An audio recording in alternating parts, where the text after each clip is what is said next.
28 kilometrong distansya ng karera, mabilis sa umpisa ang pagpidal ng higit 300 bike enthusiast na sumabak sa Extreme Mountain Bike Challenge sa Iriga City. Bata man o matanda, hindi inurungan ng hamon sa dinadaanan trail. Pero hirap na ang ilang paakyat sa bundok.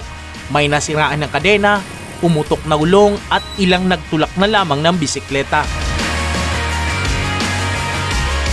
Pero para sa pinalad na maging kampyon sa kanilang kategorya, normal lang ang mga challenges sa ganitong laro, gaya ni Enzo Rillosa. Bibig sa kategori ko, minsan daog, minsan gana. Pero ngunyan, kuha ko sa champion. Nakaka-proud man ta, at least mababa na ako sa kategori ko.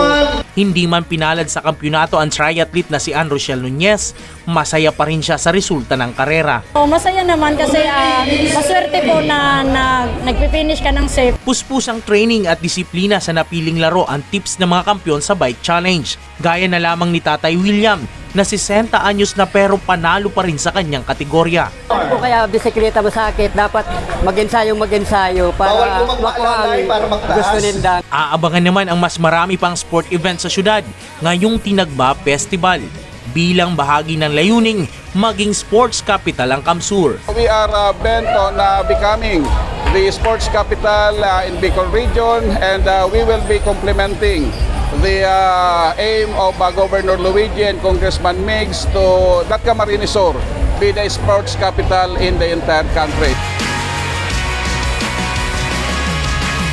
Arriba, Iriga! Jan Amador, CSN.